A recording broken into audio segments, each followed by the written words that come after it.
Hello, Creepy Loop fam. Today's tale is Gaia's Forest Sacrifice.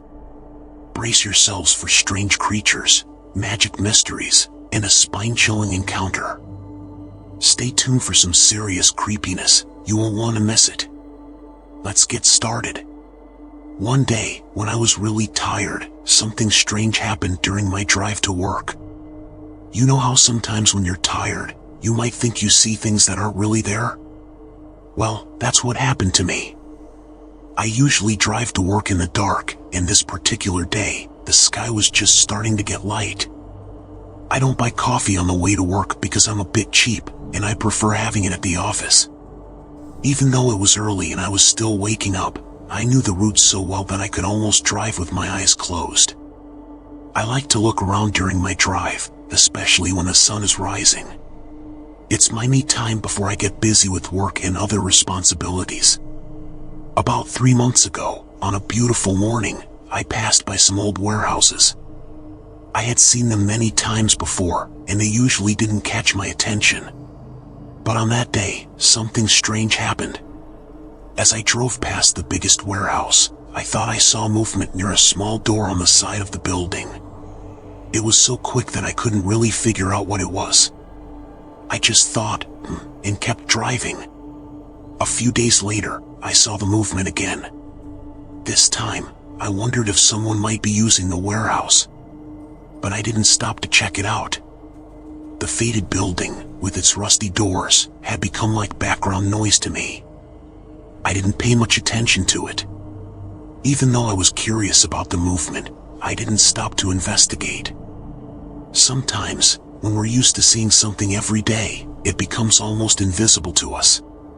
That's how I felt about the warehouse until I started noticing the mysterious movements by the old door. So, for a few mornings, I kept seeing something strange by an old warehouse as I drove to work. It was like a mysterious movement near the small door of the building. Even though I tried to see what it was, I couldn't figure it out. After a couple of weeks, something really weird happened. I was sure I saw the movement, not just from the corner of my eye, but right in front of me. I got confused because one moment there was movement, and the next moment, nothing happened. The door didn't open, and nobody appeared around the building. I don't know why, but this time I decided to stop my car. It was early in the morning, so there weren't many other cars on the road. I backed up into the gravel parking area next to the warehouse. I sat in my car, watching the door in my mirrors, hoping to see something. Then, I saw it again. I said to myself, yes, there. I got out of my car, left my keys inside, and turned around to watch the door directly. Something really strange happened. The rust lines on the door seemed to come together, move around, and then separate. It was exactly like the movement I had seen before, and it made me even more confused and curious. You know the saying, curiosity killed the cat? Well, I couldn't help myself. I ignored the alarm in my head telling me to get back on the road. I also ignored the no trespassing sign on the building and the feeling that I should run away. I was determined to figure out what was happening. I walked purposefully to the door, planning to open it and see what was inside the warehouse. When I touched the rusty knob, something crazy happened. I was suddenly pulled through what I can only call a vortex. I thought I would be inside the warehouse, but when the spinning and nausea stopped, I looked around, and I was in a place that completely surprised me. I found myself in a forest. All around me were tall trees, dark and shining with the morning light. The air smelled like pine and damp leaves. When I looked up, the treetops seemed so far away, and the tree trunks around me were super big. They were even bigger than the ones I saw at Sequoia National Park when I was a kid. Suddenly, I remembered being by the warehouse door and needed to go back to work. But when I turned around, the door was gone. I didn't know how I got to this forest, where I was, or what had happened. I remembered touching the warehouse door knob, feeling a jolt, and then everything went blank until I found myself in the forest. It felt like it happened instantly, but I wasn't sure. I probably should have been scared, but I wasn't. As I stood there, I heard the forest sounds, the wind, birds chirping, insects buzzing, and little creatures moving around. It was so pretty that I thought, if I had to choose a new place to live, it would be here. Suddenly, a deep, gravelly voice spoke, saying it was good to hear that. I got scared this time and looked around to find where the voice came from. I saw a big tree stump, and out of nowhere, a creature appeared from the wood. This creature was about 4 feet tall, with skin that looked like wood, brown hair made of sticks and twigs, big black eyes that sparkled like beetles, and a mouth with really sharp teeth, even sharper than shark teeth on TV. It grinned at me, and my heart raced. I knew this thing was a predator, and I was really scared because it had bits of all kinds of things stuck between its teeth. I asked it what it was, and it said it wasn't my concern. Then I asked where I was, and it said I was in its home. I didn't know what to do, and I was stuck there with this scary creature. Okay, so where's your home? I asked the tree-like creature. It's right here. You're in my home, it answered. Yeah, we got that part, I said. But how did I end up here? The goddess brought you here, it replied. Oh, great. This was getting more confusing. Why? I asked, feeling worried about the answer. You're here to make things right, it explained. What's wrong that needs fixing? I questioned. That's not your concern, it said again. So frustrating. Before I could ask more questions, I was grabbed from behind. Spindly fingers covered my mouth, my arms were held behind my back, and my legs were put in iron shackles. How was I supposed to walk? You won't walk, the creature said, answering my unspoken thought. Suddenly, I was lifted off my feet and tossed over the shoulder of another tree-like creature. The one carrying me said, "Smells good, Deck." "You're just here to carry, bye," said the gravelly-voiced creature who spoke with me earlier. I'm a tall guy, over 6 feet, and these creatures were much shorter. So, my head was close to the ground as I was carried away. While I dangled over this creature's shoulder, I thought about what I could do. They were carnivores, spoke English for some reason, but could I outsmart them? I had no idea what I was getting into. Time felt weird here. It seemed like I was carried for hours, but it might just be because I was uncomfortable. When they finally dropped me on the ground, I groaned, checking if I was hurt anywhere. I was sore, but at least nothing was seriously wrong. Then, a sweet, melodic voice spoke, thanking the creature's deck and bite and sending them away. The voice belonged to someone called Mistress. I wondered how I would deal with the stranger in her own way. "Yes, Mistress," Deck said. On the ground, I saw both Deck and Bai, who were not very nice, bowing and walking backward as they left Mistress. They had saliva dripping from their teeth, and it was kind of gross. I kept my head turned away from Mistress. I didn't want to see the creature that voice belonged to. In my mind, only something really beautiful should have such a lovely voice. I was sure it was another one of those tree creatures. "You are quite mistaken, sir," said the beautiful voice, as if reading my thoughts. I reluctantly lifted my face from the ground and looked toward the voice. I was more surprised than when I first arrived in this forest realm. Right there in front of me stood a radiant, beautiful woman. She wore clothes made from the forest's fabric, furs, leaves, grass, and sticks all woven together. Her hair was as red as a sunset, and her eyes sparkled like the deep green trees. Her skin was super white, like porcelain. She was breathtaking. I tried to stand, but my restraints held me back. My head told me she had godlike power, and I felt like I should show respect, maybe kneel or bow down to her. "Please, do not struggle. You are in no danger here," she said. "I am Gaia, mother of all creation. Every leaf, tree, creature, and rock you see belongs to me. They are part of my body. My dryad hunters were right to bring you to me. I need your help, stranger." With a snap of her fingers, my restraints fell off. I got up on my knees, bowed my head, and without really thinking, I replied, "I'll help you. Whatever it is." Back then, I really meant it. I wanted to do anything I could to help this lady. I forgot about my own life, work, morning drives, coffee, everything was gone.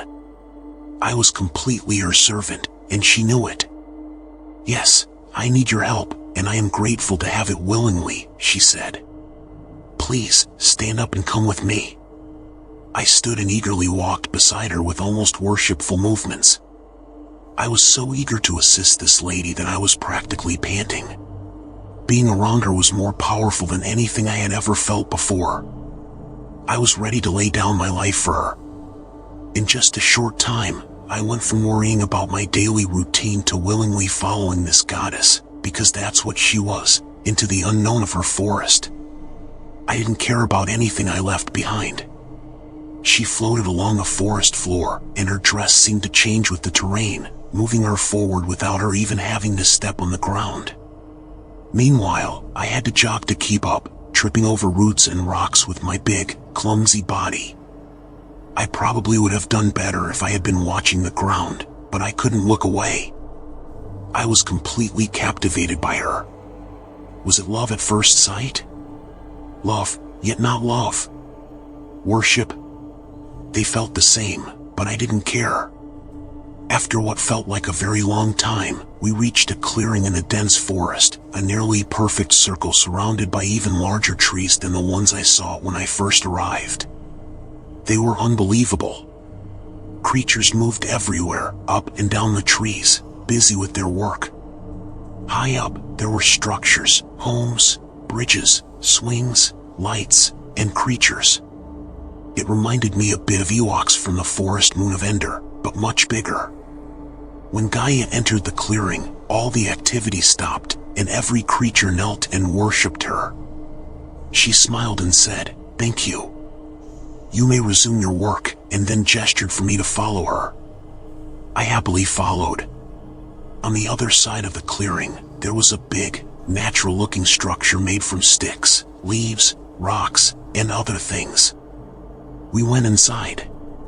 Inside the structure, it was really dark, like super dark. And it seemed like the walls were thick because I couldn't hear the sounds of the forest or the workers anymore. I could barely hear Gaia moving around in the same room. It was weird because I expected to hear one thing, but I could only hear another. Without doing anything, a fire started in the hearth. Candles lit up around the room, showing more of the natural decorations. There were wooden tables and chairs, and her bed was covered with feathers, soft grasses, and pine needles woven together. Small creatures, like mice and birds, scurried around, seeming like they were also working for her. "They are," she said. "Everyone here serves me in some way, and you will too. What's your name, stranger?" I had to think for a moment before saying, "Blake." "My name is Blake." "Blake. Thank you. Please, have a seat." She pointed to a log stool beside a carved wooden table. "Would you like some nettle tea?" Sure," I stuttered. "I mean, yes, please." I didn't really want tea, but I couldn't say no to her. I couldn't stop watching her. Every move she made was graceful. She got busy over the fire, heating water in a big black iron kettle. From the mantel, she took a glass jar and shook out what I guessed were nettles into 2 carved wooden cups. She added a pinch of this and a pinch of that, and when she was done, she poured the hot water over everything with a fancy move. "There," she said, sitting on a stool across from me and sliding a cup my way. "Please, drink. It will settle your nerves." The tea was hot, and I almost burned my tongue, but I sat quietly sipping and looking around. It felt like I stepped into a Hollywood movie. The colors were so cool, and everything around me was fascinating. I was surprised when Gaia spoke again.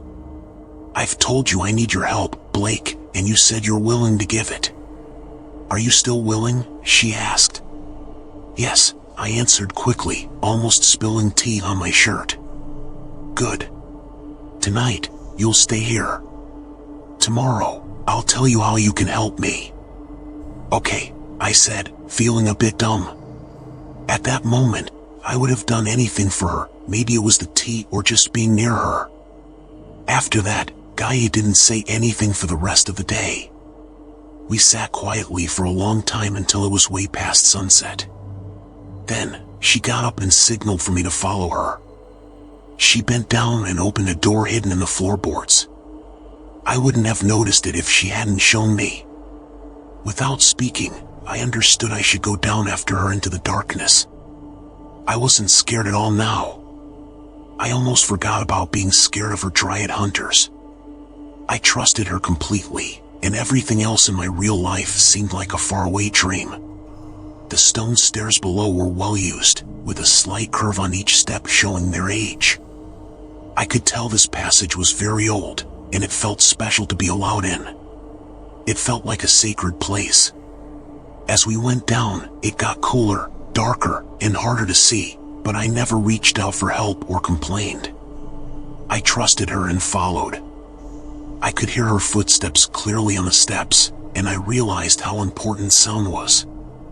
I understood how blind people could lead others just by listening. Finally, after a long time, we reached the bottom. Suddenly, Gaia had a lit torch in her hand, and I didn't even wonder where it came from. We walked through a long corridor carved out of stone. Except for the torchlight, it was completely dark. The walls and floor were wet, and I could hear water dripping from cracks in the walls. I could smell the coolness and dampness. By the torchlight, I saw small patches of dark moss and pale lichen on the walls. It felt like I was in a fairy tale world. Suddenly, Gaia stopped. We reached the end of the corridor. A solid rock wall was in front of us, and to the right, there was a heavy wooden door. The door was as beautifully carved as the table in her house above, and it had a small window with 3 large iron bars from top to bottom. "You'll stay here tonight," she said. I felt so disappointed. I thought I'd be staying with her. The idea of being alone in this dark place almost made me cry.